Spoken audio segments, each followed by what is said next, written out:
Hola, el día de hoy continuaremos con el manga de Elegí un martillo para salvar el mundo. Antes de comenzar con la historia, quiero recordarles que tengo un video completo donde narro los 73 capítulos anteriores, el cual tiene una duración de 11 horas, así que ya saben, si no tienen nada que hacer este fin de semana se los recomiendo. Ahora sí, comencemos con el video. Continuando con la historia, el anciano le preguntaba al prota cómo había hecho eso, pues la armadura cambió su forma. El prota le había preguntado al anciano que cuál era la habilidad de esa armadura. El anciano le respondió al prota que eso es proporcional al nivel del elementalista, tanto el espíritu del cuerpo del usuario como la fuerza del alma. Estos eran incrementados exponencialmente. El prota comenzaba a pensar que eso era increíble, definitivamente estaba allí. La clave para convertirse en un maestro de aura, lo cual no pudo lograr en su vida pasada. El prota le preguntó al anciano que cuál es el nombre de esa armadura. Este último le respondió que es la armadura espiritual, Animus. Al salir del edificio, el prota estaba siendo esperado por Asgard, el cual le preguntaba si entonces se había encontrado con el príncipe heredero. El prota, llamando al anciano, le preguntaba si acaso lo estaba esperando.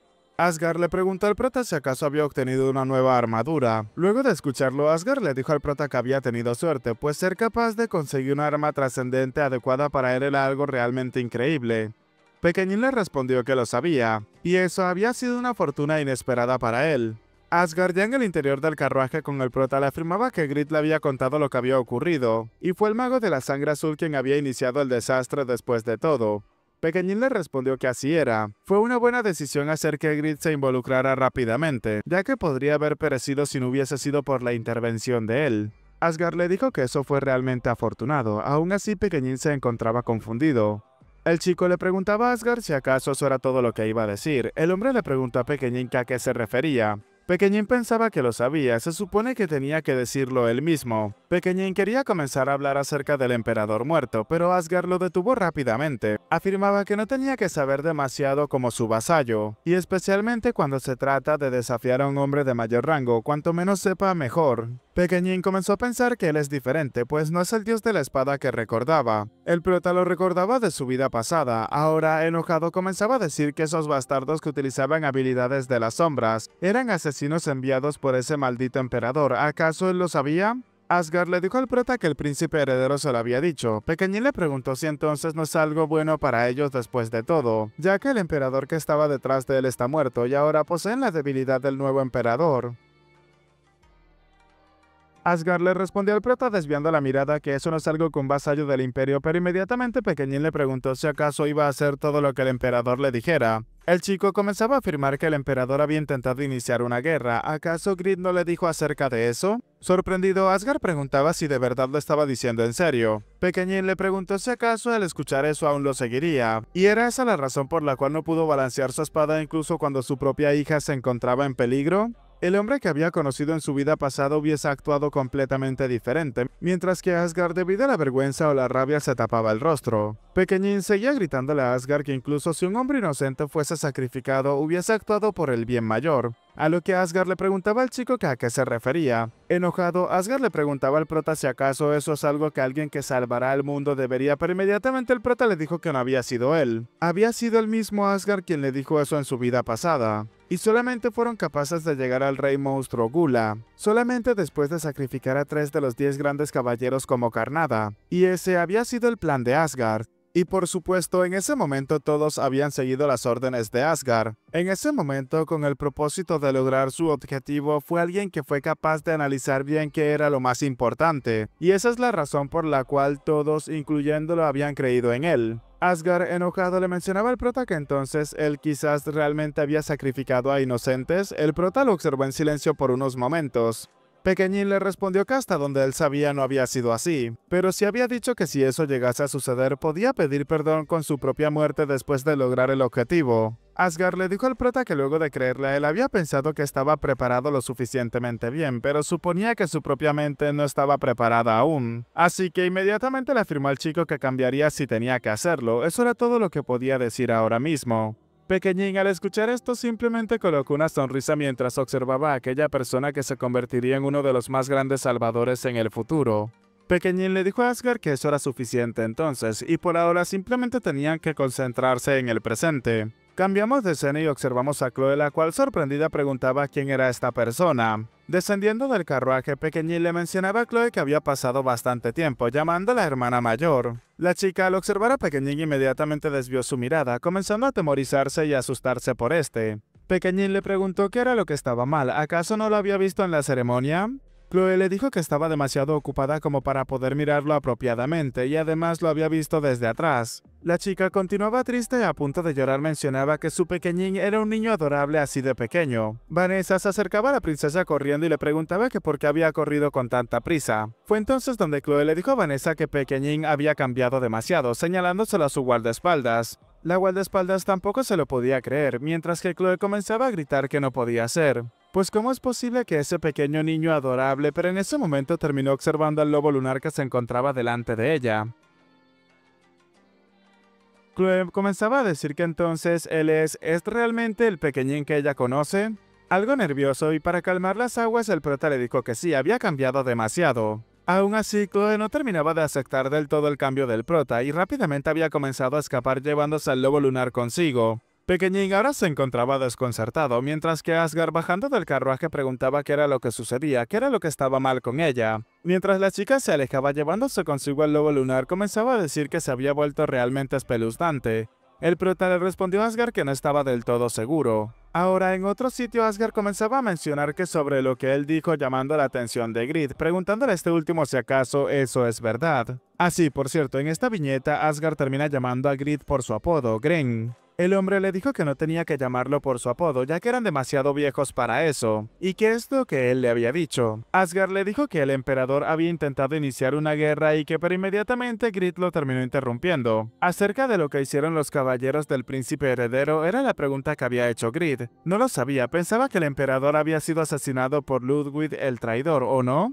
Asgard afirmaba que eso era lo que decía el comunicado oficial. El traidor de Ludwig y Cartia se habían aliado con los adoradores del demonio y habían provocado que sucediera todo eso. Y ahora mismo todos los traidores han sido ejecutados. Y eso es lo que dijo el nuevo emperador, preguntando si acaso no era cierto. Asgard le dijo a Grid que sabía perfectamente que no se refería a eso. Grid le dijo a su compañero que ese era el problema con él, pues siempre era tan honesto con todo. ¿Realmente quería hacerlo que lo dijera para que se pudiese sentir mejor? Asgard le dijo a su compañero que sí, se lo pedía de manera amable. Luego de pensarlo por unos momentos, Grid le respondió que así es. Audazmente había dicho que tendría la alianza en sus manos, y para ser honesto, si no se hubiese encontrado con los caballeros del príncipe heredero, lo hubiese matado con sus propias manos. Aunque bueno, a juzgar por su expresión facial sabría que harían algo, pero en ese momento Asgard terminó tomando la palabra. Si lo hubiese sabido antes, habría intentado detenerlo de otra manera. Grid le preguntó que a qué se refería con que si lo hubiese sabido antes. Habrías estado perdiendo el tiempo cuidando a un emperador viejo y enfermo. Asgard le preguntaba a Grid que a qué se refería con ello.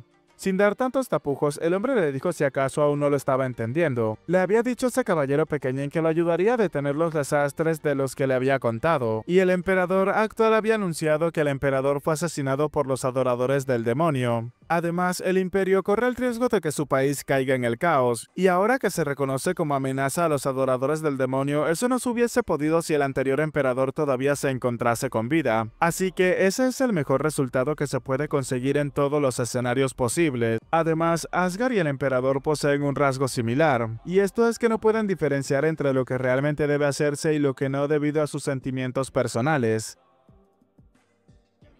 Grid le preguntaba a Asgard que qué hubiese sucedido si él no lo hubiese desafiado, y si no hubiese podido vencerlo, su hija habría muerto junto al príncipe heredero. Y aún hubiese dicho que había hecho lo correcto después de eso, le pedía que abriera sus ojos, llamando al emperador de la espada. No tenía que juzgar todo lo que es correcto de acuerdo a sus propios estándares. Y si está confundido acerca de lo que está bien y lo que está mal, entonces no tenía que pensar por sí solo. Asgard, mientras era sermoneado, recordó las palabras que le había dicho Pequeñín. Lo importante no es una excusa para decir después, sino algo que tenga que hacerse ahora mismo. Grid continuó repitiéndole a Asgard que tenía que escuchar a los otros también. Esto hizo que el hombre entrara un poco en razón. Cerrando sus ojos, le respondió a su compañero que entonces estaba de acuerdo, tenía toda la razón. Tenía que luchar contra sus propios prejuicios, y las cosas estaban aclaradas ahora. Mientras Grid lo veía sonriendo, Asgard le mencionaba que entonces tenían que proceder con la siguiente parte de su plan. Ok, acá hay un pequeño salto temporal donde el lobo lunar comienza a relatar todo lo ocurrido desde el primer capítulo hasta el último.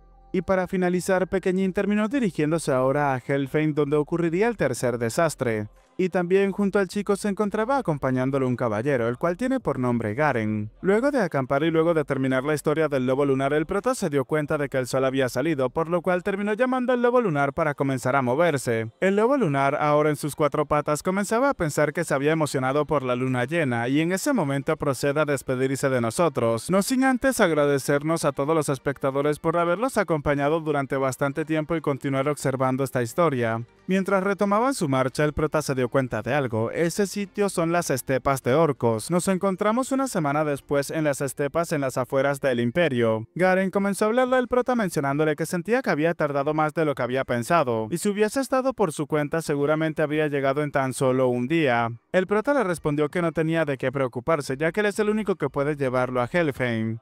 Garen terminó agradeciéndole al prota y le preguntó si acaso sabía de que tenían que tener más cuidado en ese sitio. El prota le preguntó si acaso eran los orcos. Garen le respondió que así es, si es fuerte con pagar un peaje ya puede pasar. Pero los orcos no dejan pasar a los débiles por las praderas, así que debían, pero inmediatamente el prota lo interrumpió. Tenían que superar la prueba del guerrero, y de allí a Helfheim en línea recta se encontraría con 3 tribus. Si les gana a las 3 tribus, entonces sería el viajero más rápido. El prota le dijo a su compañero que se dieran prisa, tenían que moverse lo más pronto posible. Garen, luego de escuchar lo que dijo el prota, comenzaba a pensar en ello. No tenía que cuestionar lo que sabía y hacía. Estas fueron las órdenes dadas directamente por Asgard. Asgard también le afirmaba a Garen que algún día le diría el porqué, pero ahora tenía que darle todo el apoyo que pudiera. Garen le respondió a su señor que por supuesto, aunque no sea en su nombre, él es un amigo que puede guardar secretos. Emocionado, Garen comenzaba a perseguir al prota pidiéndole al chico que fuera con él y no se adelantara tanto. Tiempo después, unos orcos se encontraban peleando, comenzando a gritar que tenía que hacerlo una vez más y una vez más. Montados en jabalíes se encontraban peleando contra Pequeñín, mientras que el lobo lunar observaba al jabalí con furia también. Pequeñín le pedía al orco que golpeara con mucha más fuerza. Mientras era empujada hacia atrás, la chica se reposicionaba y se preparaba para continuar atacando. Pequeñín se preguntaba si acaso era tan ligera esa gran espada blandida por un orco. Apenas podía sentir su peso, mientras que Garen observaba sorprendido a la distancia. Garen se preguntaba si acaso es por esa armadura trascendental, ya que su fuerza y resistencia estaban a otro nivel. Y después de decenas de combates que ha tenido contra ellos, los orcos no deberían de cansarse antes que los humanos. El prota le hacía seña a la peleadora que se acercara para continuar con el combate, preguntándole si acaso se iba a rendir tan rápido. Enojada, la chica terminaba llamando al prota un maldito presumido. Lanzándose a atacar al prota, le gritaba que no tenía que hacerse el duro, llamándolo pequeño humano. En ese momento, el lobo lunar terminó utilizando su habilidad de temor, dejando al jabalí completamente impactado, el cual detuvo su marcha rápidamente y dejando a la chica sorprendida. Pequeñín, preparándose para utilizar su masa, comenzaba a pensar que era el momento justo para hacerlo.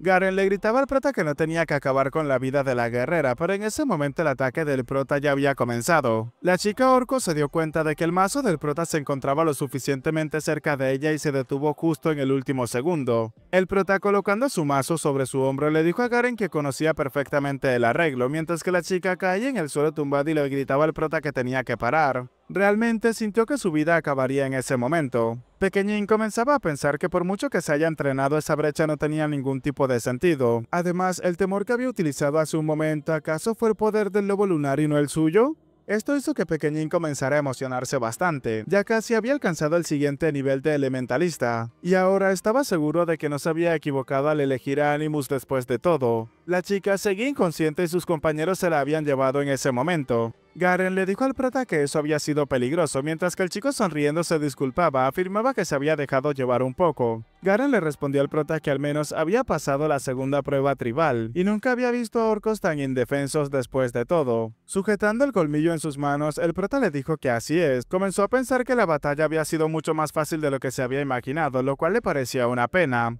Comenzando a avanzar, Garen le dijo al prota que bueno, era momento de ir directamente a la siguiente tribu, ¿o no? El prota le dijo que entonces podrían pasar por el bosque de la perturbación en el camino. Ok, esta traducción no está del todo completa, así que vamos a dejarlo como está en el manga, bosque de la perturbación. Garen le preguntaba al prota que por qué había escogido ese sitio, ya que la ciudad de la tribu del jabalí rojo que acababan de derrotar estaba a solo 3 horas al oeste de ese sitio. Garen le preguntó al prota que cómo sabía acerca de eso. El prota nervioso le dijo que había escuchado algunas cosas, a lo que Garen le preguntó si acaso era así. Adelantándose un poco, Pequeñín le afirmaba a Garen que se iba a adelantar un poco. Garen, observando al prota, se encontraba pensando que tenía mucho que ocultar su amigo. Ahora nos encontramos en el bosque de la perturbación. Garen, observando el sitio, le afirmaba a Pequeñín que esa debe de ser la entrada. En ese momento, un orco se colocó delante de ellos, pidiéndole que se detuvieran, llamándolos simples humanos. Comenzaba a decirles que no parecían ser mercenarios. Garen comenzaba a mostrar lo que habían obtenido anteriormente y afirmaba que ya estaban en el camino para enfrentarse al desafío del guerrero. El orco, observándolos, guardó silencio por unos momentos. Luego de eso le afirmó a Garen y al prota que entonces tenían que continuar. Garen le agradeció por su arduo trabajo. Aún así, mientras los chicos avanzaban, los orcos habían quedado hablando entre sí. Pequeñín comenzaba a mencionarle a Garen que, como había pensado, no son muy amigables. Garen le dijo al prota que eso no le extrañaba, ya que solían ir a la guerra con el imperio una vez cada pocas generaciones. Pequeñín pensó que lo sabía perfectamente, pues hubo una guerra civil en su vida anterior, y los orcos se habían lanzado a un saqueo masivo. Y bueno, al final los orcos fueron destruidos por su propia rebelión, y se autodestruyeron entre ellos hasta erradicarse completamente. Ahora, el Helheim es otro asunto completamente diferente, pero de la rebelión orca no posee mucha información. Además, el conflicto y la batalla forman parte de la forma de vida de los orcos, pero la guerra civil es completamente diferente, ya que ninguna raza escogería la autodestrucción, así que esperaría un día y vería si descubría algo. El prota llamaba la atención de Garen y le preguntaba por qué no se quedaban allí por un día. Garen le dijo al prota que no habría problemas con eso, pues simplemente tenía que hacer lo que quisiera. El prota le preguntaba a Garen si acaso no le iba a preguntar el por qué había tomado esa decisión. Garen le respondió al prota que sabía que él no es del tipo de compañeros que haría algo sin alguna razón lógica. Esto hizo que Pequeñín se aliviara un poco. Le agradecía a Garen por su comprensión y por la forma de actuar que estaba manejando hasta el momento. Un rato después, ambos se encontraban caminando tranquilamente por aquel pueblo. Pequeñín comenzaba a decir que era mucho más grande de lo que se había imaginado. Garen le dijo que había pensado que había estado en el bosque de la perturbación anteriormente. Pequeñín le respondió que en realidad nunca había estado allí antes, solamente había escuchado hablar de la ubicación por parte de un amigo. Garen le preguntaba al chico si acaso era así. Pequeñín, mientras observaba sus alrededores, comenzaba a pensar que Yerick tenía razón para presumir, pues si el bosque de la perturbación es tan grande, la ciudad capital de Bartón debe de ser aún mayor, y ahora el Yerick de esa vida debe de estar en Bartón ahora mismo. Justo en ese momento, Pequeñín escuchaba a una persona que se encontraba hablando, justo en un momento tan delicado como ese, porque un hombre con una armadura estaba pasando por el bosque de la perturbación. Este parecía ser un guerrero orco el cual se encontraba preparado para pelear en cualquier momento. Pequeñín preguntaba si acaso ese es el cacique y estaba hablando su lenguaje con mucha fluidez, además, pero inmediatamente es interrumpido por Garen. Garen comenzaba a afirmar que solamente son guerreros que habían aceptado el desafío del guerrero y estaban de paso, así que no eran para nada sospechosos. El orco, observando fijamente al prota, preguntaba si acaso realmente habían podido pasar la prueba con sus cuerpos tan pequeños. Pequeñín comenzaba a preguntarse qué era lo que quería decir. Garen terminaba interponiéndose en el camino, afirmando que aunque el prota pueda ser pequeño en comparación con los orcos, aún así es considerado una de las mentes más brillantes en su imperio, y está a la altura de los guerreros del cacique. Esas habilidades suyas de las cuales tanto se encontraba hablando. Otro orco rápidamente se asustó, pues el cacique Baltar iba a pelear directamente, afirmándole que ahora no era el momento. Emocionado por tener un combate, Pequeñín le mencionaba que estaba bien, entonces se lo mostraría inmediatamente, alarmando al resto de orcos que se encontraban presentes. Pequeñín le dijo que ahora mismo tenían un horario bastante ajustado, así que no podían darle demasiado tiempo. Garen se encontraba sorprendido con la actitud del prota. Por otro lado, el cacique se encontraba bastante feliz con lo que estaba escuchando. Inmediatamente terminó comentándole algo a sus compañeros en su propio idioma. El cacique terminó llamando la atención del prota y de Garen y le pedía a ambos que lo acompañaran, ya que él se encargaría de guiarles por el camino. Un rato después nos encontramos en un sitio que parece ser un campo de batalla donde ya múltiples orcos se encontraban reunidos como espectadores. Estos, en su propio idioma, comenzaban a gritar algunas cosas, por supuesto incomprensibles para nosotros. El cacique comenzaba a decir que había más gente de la que se había imaginado. Le preguntó a Pequeñín si acaso estaba seguro de que no le importaba, ya que puede ser un poco abrumador para él. El prota le dijo que no le importaba, pero se temía que podría ser un poco grosero. El cacique le preguntó al prota que qué quería decir con grosero. El prota había comenzado a mencionar que no creía que deba de golpear demasiado al cacique delante de tanta gente. El cacique le preguntaba al prota si acaso era capaz de poder hacerlo, ya que los orcos consideran cualquier cosa que involucre la batalla como un honor, así que no tenía que preocuparse para nada. Al escucharlo, Pequeñín le respondió que entonces le tomaría la palabra, quitándose inmediatamente su capa. Mientras comenzaba a desvanecerse delante del ogro, este comenzaba a preguntar si acaso es una armadura trascendental, quedando bastante sorprendido. El ogro comenzaba a mencionar que entonces los rumores eran ciertos. Pequeñín le preguntó si acaso lo había reconocido y se había acercado a él después de todo. El cacique le respondió al prota mientras se encontraba a punto de recibir su arma que sí, pero estaba un poco decepcionado, y no quería creer que el caballero radiante era un mero clase espadachín. Inmediatamente el cacique terminó arrojándole una de las armas al prota. El chico la terminó atrapando rápidamente. El prota le respondió que creía que la clase no es lo único decisivo en el combate. El cacique le dijo al prota que le gustaban mucho sus palabras, así que mientras se lanzaba a atacarlo de frente le gritaba que tenía que hacerlas valer. Pequeñín, preparándose para atacarlo, le afirmaba que para él sería un placer. Ambos inmediatamente terminaron cruzando ataques. La fuerza del cacique no era para nada una broma, ya que Pequeñín terminó notándolo rápidamente. Con solo fuerza bruta, tanto Pequeñín como el cacique salieron empujados hacia atrás en direcciones opuestas. A pesar de lo que cualquiera podría imaginarse, el cacique se encontraba bastante emocionado. Pequeñín, que se encontraba reincorporándose al combate, pensaba que sentía una notoria diferencia sin la armadura Animus, y ese cacique era mucho más fuerte de lo que se había imaginado. Pero eso se sentía como en los viejos tiempos. Y bueno chicos, hasta acá el capítulo de hoy, espero que les haya gustado, y recuerden, mi nombre es Peguito, sin nada más que decirles, espero gocen de un excelente día, tarde, noche, de una muy buena salud, que quieran y cuiden mucho a sus familiares y nos vemos en el próximo video, chao chao.